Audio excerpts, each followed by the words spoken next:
Tadasana, mountain pose. Take your feet together, roll your shoulders back and down. So anybody who's got a shoulder problem may want to have a belt. So I'm just going to show how we'll work without the belt, how we'll work with the belt. So those who have not got a shoulder problem, we're going to come into Parvatasana. So you're going to extend the arms up. But if you have restriction in your shoulder, if you have wear and tear, maybe arthritis in your shoulder, then a belt can be very useful. I know some of my students have got these problems. So it can be difficult to take the arms up with the hands together. So you can use your belt instead, like that, doubled up, so that you can take the arms up. Some of you won't be able to get the arms that high. That too is fine. So we'll do together now. Use your belt if you're using a belt, those with shoulder issues. Otherwise, look at your feet, make sure they're together, press down into the outer foot bones, lift through the fronts of the legs. Make a fist with the right little finger on the outside and get your fingers really interlocked firmly. Turn the palms inside out so that the palms are opening out. Draw the upper arm bones back into the body. Keep your ribs and your abdomen back towards your spine. As you inhale and lift the arms up. So move your upper arms towards your ears, move your navel towards your spine. Take the weight back into the heel bones. Breathe. Release the arms down, change the interlock of the fingers. So again, right into the pits of the fingers, turn the arms, let the shoulders release. On an inhalation through the nasal passages, extend up. So just let the breath flow and run through your body. See if your alignment has maintained when you came into this pose.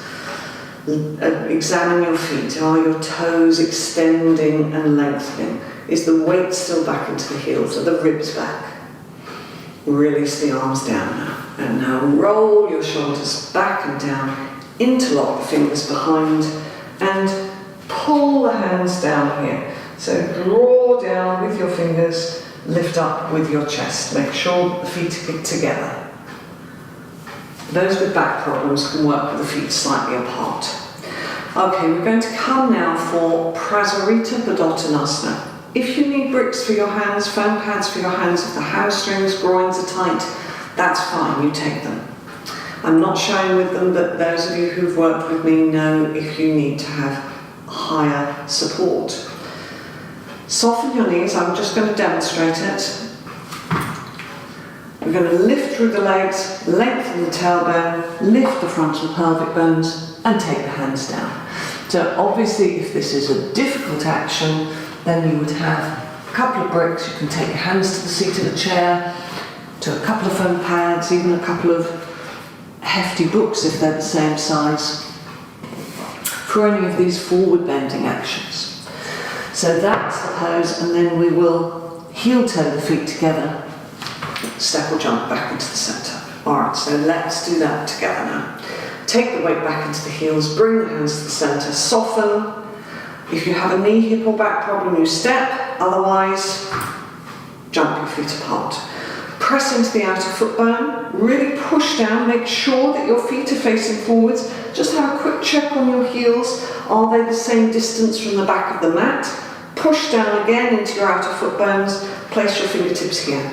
Lift your frontal hip bones up with your fingers. Really lift. You should feel a charging action in your inner thighs when we do that. So tailbone long, breastbone lifted, navel back to the spine. Frontal pelvic bones keep lifting up, and you hinge forwards and take your hands to the floor.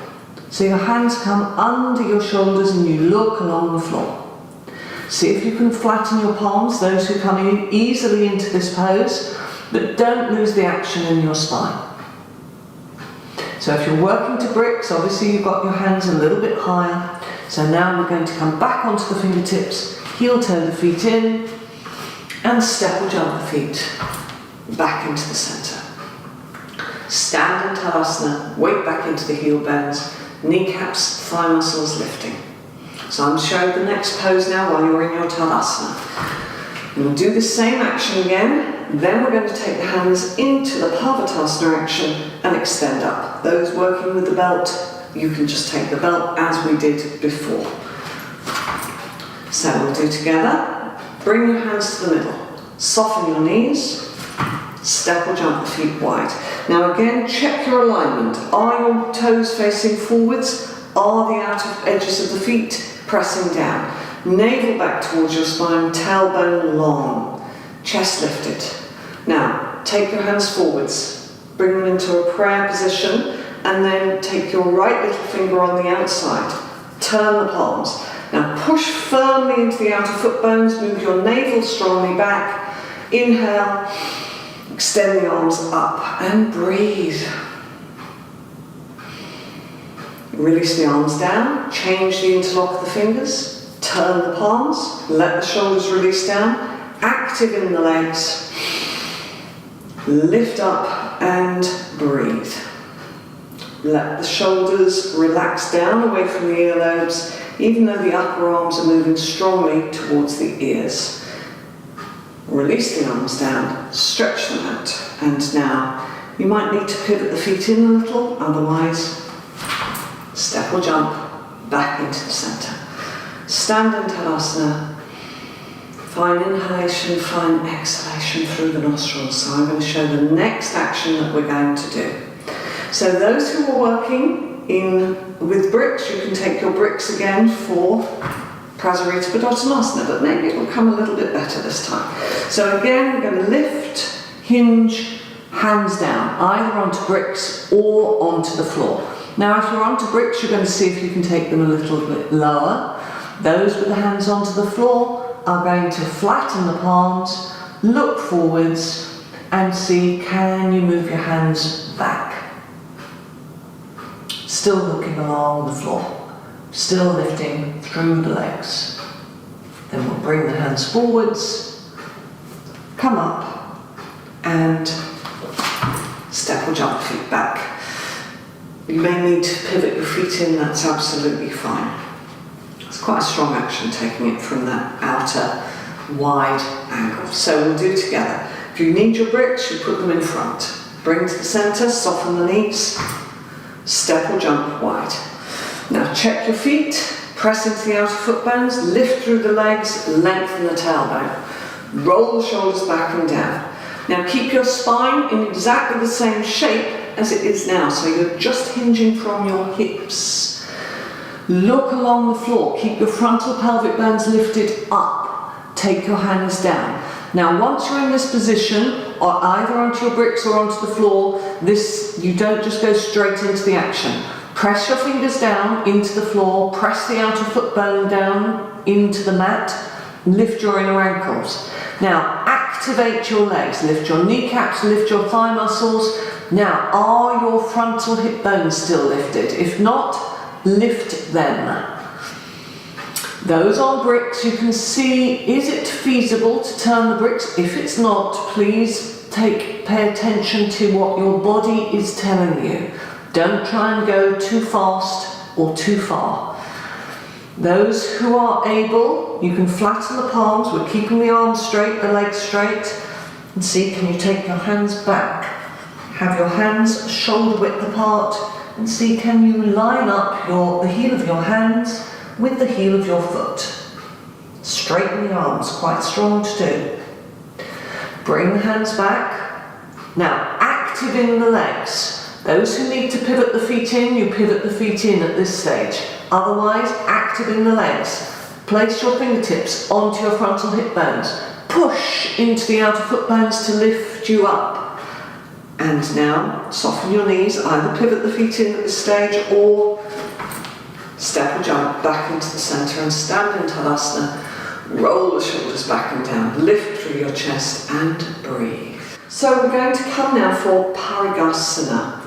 I'll just show you how this is going to work. So I'm just going to show you, I've put a blanket there because for some people the mats are sometimes a little too thin. So it really depends on what surface you're working on, how your knees are, how sensitive you are to these things. So your foam pad is going to come to the right hand side of your mat, but not everybody will need a foam pad. Some people are able to get their foot down very easily in this. Actually, we're going to take 2 foam pads, because we're going to put this second one underneath the thigh bone. So you're going to stretch out to that foam pad, and you can see I've got my toes down onto the foam pad. Some people will be able to get their toes down to the floor. You can see that if I take my toes down to the floor, it means I bend my legs slightly. So I'm not going to do that. Some of you will find that a blanket would be a better support than that. And this, it depends on the length of your thigh, where you would put that, but this is just going to stop me dipping into the pose. So you're going to stretch out, chest is forwards, very similar action to your Trikonasana action. In that, we take that arm down, but this arm is going to stretch up, then we're going to rotate it and see, can we take it over the ear? Alright, so let's do this. Now when we turn to the other side, if you feel confident, I'm going to move my equipment to the other side of my mat. You can just swivel yourself round on your mat so you can turn with your back to the camera if you can remember what you're doing without seeing the screen. Okay, so we're going to start out sitting on the heels. Hopefully you've got your equipment set up. Come up. First of all, take your right leg out to a right angle, move that knee back, and then we're going to stretch that leg out. So make sure that your foam pad is in the correct position if you're using it. You want it to come underneath the ball of your foot. This foam pad is just there to stop you doing that. Okay, can you see that dropping? I would very happily do that dropping action in my pose. So this will stop me from doing that. It just reminds the body that it's not meant to drop at that point in order to get down lower. So turn the chest to face forward, stretch out into your fingertips, and now extend, lengthen. Take the hand down onto your shin. Now if you start to feel this thigh pressing into that foam pad, you've got to lift away from it. So extend up with your top hand, rotate in that top arm, and keeping the arm straight, take the arm over the ear. Very strong stretch on the side flank. Okay, and releasing and coming up. We're not in it for very long. Move your equipment to the other side. You learn in Iyengar Yoga how to be quick with your equipment eventually.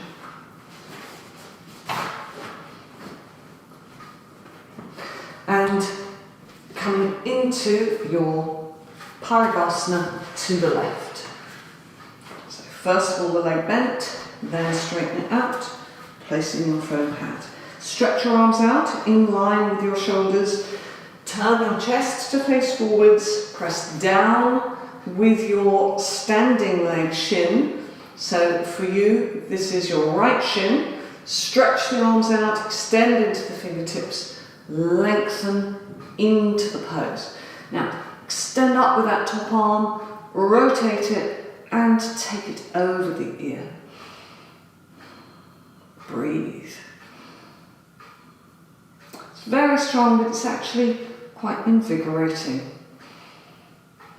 And coming up. Good, well done. So we're now going to come for dog head down, and I'm just going to show you how we're going to work in this. We're going to come into dog head down, then dog head up, Svanasana, and then dog head down again, and then Adho Mukha Virasana, the forward folding action. So I'll just show you all of those. So first of all, you're going to come onto your hands and knees. You'll tuck your toes under and lift up into your dog pose. So we come forwards, we're going to keep the toes tucked under in this dog head up, lift the chest, and then we swing back into dog head down, and then we come into Adho Mukha Virasana. Okay, let's do it together. be on your hands and knees. So try not to turn your head when you're coming into this pose to look at the screen. I will try and give you as much information as I can verbally so that you don't have to look up at the screen. So from here, tuck your toes under, middle finger points directly forwards, pressing into the thumb. You remember that action. Check your inner elbows are facing one another. Rotate the upper arms from the inside out. Lift up, sitting bones towards the ceiling. Lift your toes, lift your heels. Now extend your toes along the floor and hit the very root of your thighs back, as though you're being pulled back by ropes. Now look forwards at your hands, swing yourself forward so that your chest starts to come through your arms. Keep your thighs lifted, extend into your inner heels. There should be no discomfort in your back. If there is, come back straight away into your dog head down pose. So now we're all going to come back into dog head down. Push back with the thighs. Lift up with the sitting bones. Extend back with the soles of the feet. We're not trying to get the heels down, we're trying to push the thigh bones back. And now come down onto your hands and knees. Toes together, heels apart. Extending forwards. Rest your head down. Let yourself settle for a moment before coming into Viparita Karani, legs up the wall. You will take the belt, take both sides of the bottom up the wall, and make a big loop in your belt. Now don't try and do this without a belt, alright? If you haven't got a belt, then you just take your feet up the wall like I'm showing here. This is how we work normally in class, so those of you who come to class with me will recognise this.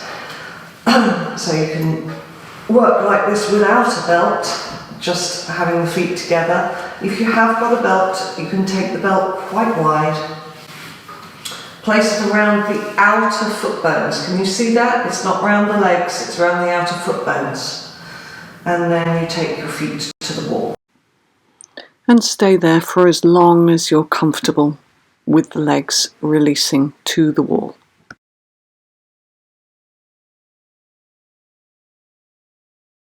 Come up. Those who've got the legs up the wall, you can bring your knees into your chest, roll to your right and come up. So give yourself a little bit of time to come up if you've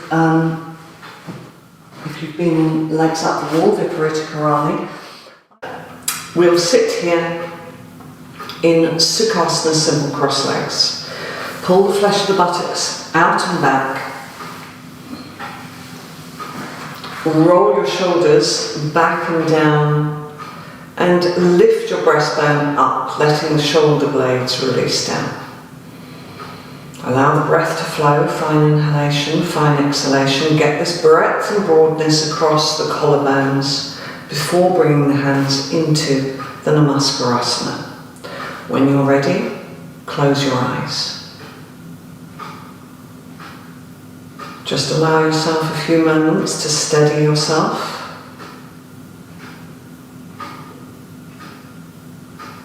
Let the facial features be soft.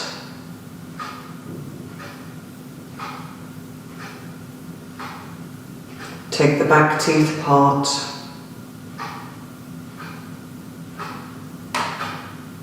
Allow the gaze of the eyes to withdraw. So as you're doing these withdrawing actions, observe the breathing pattern.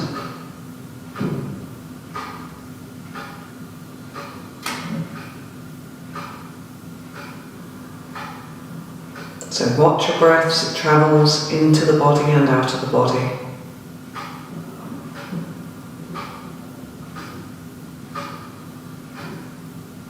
And keep it smooth and even.